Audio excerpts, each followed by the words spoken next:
दोस्तों, भारत और नेपाल के बीच जो हाल ही में तनाव चल रहा था, उसने एक तगड़ा मोड़ ले लिया है। एक तरफ सदियों पुराना पड़ोसी नेपाल था, जिसके सिर पर अचानक से सत्ता और विदेश नीतियों का एक नया गुरूर सवार हो गया था। और दूसरी तरफ खामोश लेकिन बेहद ताकतवर भारत, जो बस एक सही मौके का इंतजार कर रहा था। बिना कोई शोर मचाए, बिना कोई सैन्य कार्रवाई किए, भारत ने अपनी रणनीति के तहत एक ऐसा दांव चला जिसने नेपाल में रातों रात भूचाल ला दिया। यह कोई मामूली कूटनीतिक विवाद नहीं था, बल्कि एक ऐसा शक्ति प्रदर्शन था जिसने साबित कर दिया कि जब कोई देश भारत के सब्र का इम्तिहान लेता है तो उसे किस तरह से जवाब दिया जाता है। इस पूरे घटनाक्रम में एक साधारण सी फैसले ने वो काम कर दिया जो बड़ी बड़ी कूटनीतिक बैठकें महीनों में नहीं कर पाती। नेपाल की सरकार को अचानक एक ऐसा झटका लगा जिसकी उन्होंने सपने में भी उम्मीद नहीं की थी, और यहीं से शुरू हुआ कूटनीति का वो रोमांचक अध्याय जिसने नेपाल को उसकी असली हैसियत दिखा दी। भारत से कभी सीमा शुल्क तो कभी लिपुलेख मामले पर भिड़ने की कोशिश करने वाला नेपाल इतना भयंकर संकट में गिर गया, जिसके बाद नेपाल ने भारत की शरण में आना ही उचित समझा है।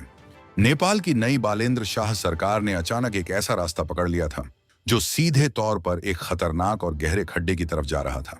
नई सत्ता के नशे में चूर होकर इस सरकार ने उन सभी पुरानी हदों को पार करना शुरू कर दिया जो दशकों से दोनों देशों के बीच आपसी सम्मान और व्यापार का मुख्य आधार थी।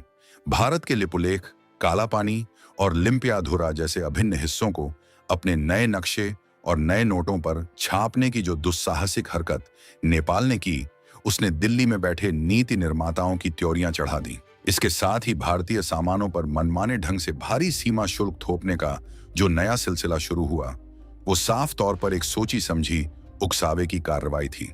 नेपाल को लग रहा था कि वो भारत को आंखें दिखाकर अपने देश में झूठा राष्ट्रवाद जगा लेगा, लेकिन नेपाल की ये आक्रामकता उसे कूटनीतिक और आर्थिक तौर पर एक ऐसे दलदल में धकेल रही थी जिसका अंजाम बहुत ही खौफनाक होने वाला था।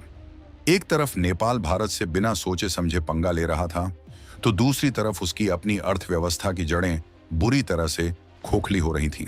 हालात इतने बदतर हो गए कि 2026 तक आते आते नेपाल दुनिया की सबसे सख्त वित्तीय संस्था यानी FATF financial action task force की ब्लैकलिस्ट में जाने के एकदम मुहाने पर खड़ा हो गया। वित्तीय अनियमितताओं और संदिग्ध अंतर्राष्ट्रीय फंडिंग को रोकने में नेपाल सरकार की घोर नाकामी ने उसे उस कतार में लाकर खड़ा कर दिया जहां से किसी भी देश की अर्थव्यवस्था सीधे गर्त में जाती है। अगर एक बार नेपाल इस ब्लैक लिस्ट में चला जाता तो उसे वर्ल्ड बैंक या IMF से एक भी पैसा या लोन नहीं मिलता और देश पूरी तरह से दिवालिया हो जाता। लेकिन अपनी इस भयानक कमजोरी को सुधारने के बजाय बालेंद्र शाह की सरकार लगातार भारत को उकसाने में मस्त थी। उन्हें लग रहा था कि उनका ये दिखावटी गुस्सा उन्हें बचा लेगा, लेकिन असली मास्टर स्ट्रोक तो अभी दिल्ली से आना बाकी था। और फिर भारत ने अपनी चाल चली, जो दिखने में कागजों पर बेहद मामूली थी, लेकिन उसका असर जमीन पर किसी विनाशकारी तूफान से कम नहीं था।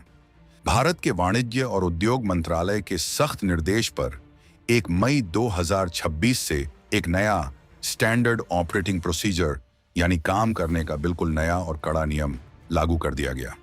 इसके तहत नेपाल सहित अन्य देशों से भारत आने वाली चाय की हर एक खेप का नमूना लेकर कोलकाता की प्रयोगशाला में टेस्टिंग अनिवार्य कर दी गई। भारत का तर्क बिल्कुल सीधा, स्पष्ट और कानूनी तौर पर जायज था कि हम अपने नागरिकों की सेहत के साथ जरा भी समझौता नहीं कर सकते। हमें क्वालिटी कंट्रोल और मिलावटी चाय पर पूरी तरह से रोक लगानी होगी। लेकिन इस एक छोटे से नियम ने नेपाल की पूरी अर्थव्यवस्था की रीढ़ की हड्डी पर सीधा और अचूक प्रहार किया। अचानक से नेपाल के लिए वो व्यापारिक रास्ते पूरी तरह से बंद होने लगे जिन्हें वो हमेशा के लिए अपनी जागीर समझ बैठा था। आगे जो हुआ वो नेपाल के इतिहास का सबसे बड़ा आर्थिक सबक बनने वाला था। नियम लागू होते ही भारत नेपाल के पानी टंकी बॉर्डर पर हाहाकार मच गया। नेपाल की चाय से लदे दर्जनों बड़े ट्रक भारतीय सीमा पर आकर खड़े हो गए और उन्हें आगे बढ़ने की इजाजत बिल्कुल नहीं मिली। नेपाल के व्यापारियों को साफ शब्दों में बताया गया कि जब तक कोलकाता लैब से जांच रिपोर्ट नहीं आ जाती तब तक एक भी पत्ती भारत में दाखिल नहीं होगी। इस रिपोर्ट को आने में 10 से 14 दिन का लंबा वक्त लग रहा था। ध्यान देने वाली बात यह है कि 14 दिनों तक खुले आसमान के नीचे ट्रकों में भरी हुई चाय की पत्तियां हर गुजरते दिन के साथ अपनी ताजगी खो रही थीं। उनका स्वाद खत्म हो रहा था। नेपाल के झापा से पानी टंकी सीमा के रास्ते भेजी गई बेहतरीन चाय कचरे के ढेर में तब्दील हो रही थी।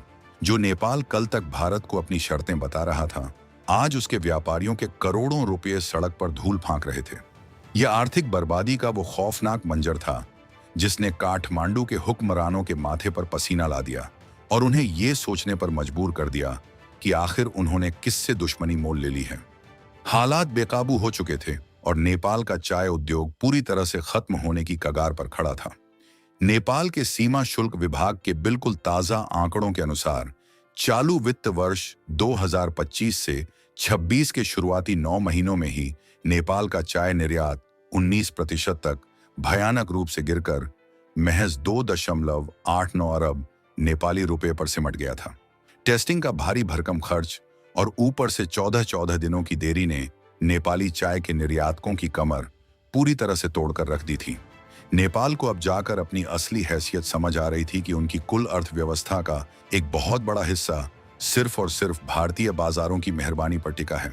जो नेपाली एक्सपर्ट्स टीवी पर बैठकर चीन, पाकिस्तान, रूस और मध्य पूर्व के नए बाजार तलाशने की बड़ी बड़ी बातें करते थे, उनका सारा ज्ञान धरा का धरा रह गया। चीन ने उनकी चाय का एक दाना नहीं खरीदा और बाकी देशों तक पहुंचने की नेपाल की कोई औकात नहीं थी। अब नेपाल के पास सिर्फ एक ही रास्ता बचा था और वो रास्ता दिल्ली के सामने अपनी गलती मानने का था। जब बालेंद्र शाह सरकार का सारा गुरूर टूटकर चकनाचूर हो गया, तब नेपाल ने कूटनीतिक स्तर पर गिड़गिड़ाना शुरू किया।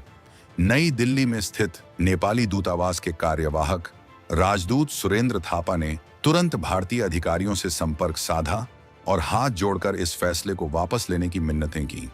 नेपाल टी प्रोड्यूसर्स एसोसिएशन के अध्यक्ष आदित्य पराजुली और बड़े व्यवसायी उदय चापागाई जैसे दिग्गजों ने भी साफ कह दिया कि भारत के बिना नेपाल का चाय उद्योग एक दिन भी जिंदा नहीं रह सकता। ये नेपाल के लिए एक बहुत बड़ा सबक था। उन्होंने उस देश से पंगा लिया था जिसने हर मुश्किल वक्त में सबसे पहले नेपाल की मदद की थी। अपनी सारी हेकड़ी भूलकर नेपाल अब पूरी तरह से भारत की दया पर निर्भर हो चुका था।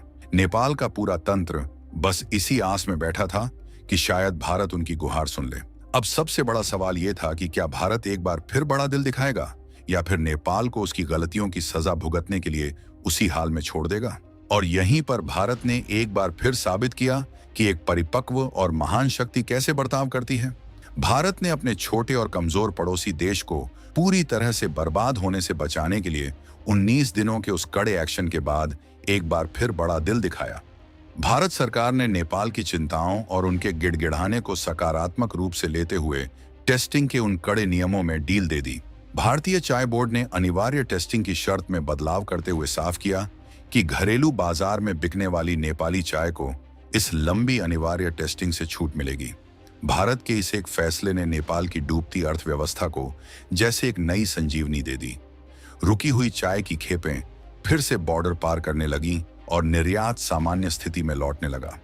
यह वो बड़ा एहसान था जिसे नेपाल की आने वाली कई पीढ़ियां शायद ही कभी भूल पाएंगी। भारत ने बिना कुछ कहे ही एक बहुत सख्त संदेश दे दिया था कि हम तुम्हें तबाह नहीं करना चाहते, लेकिन तुम्हें अपनी हदें कभी नहीं भूलनी चाहिए। लेकिन भारत ने अपनी शर्तों पर राहत दी है और इसके लिए बाकायदा नए और सख्त नियम भी सेट किए गए हैं। पानी टंकी बॉर्डर पर भारत ने अपना एक बिल्कुल नया कार्यालय स्थापित कर दिया है, जहां बिना प्रोसेस की गई चाय के नमूने मौके पर ही लिए जाते हैं। इतना ही नहीं, भारतीय आयातकों को अब टी काउंसिल पोर्टल पर हर एक खेप की बारीकी से जानकारी देनी होती है। पुनः निर्यात के लिए भेजी जाने वाली चाय का परीक्षण आज भी जारी है और भारतीय सीमा शुल्क विभाग और food safety and standards authority of India जोखिम प्रबंधन प्रणाली के तहत अपनी पैनी नजर बनाए हुए हैं। मतलब भारत ने नेपाल को राहत तो दी है, लेकिन अपनी चौकसी को एक नए स्तर पर पहुंचा दिया है।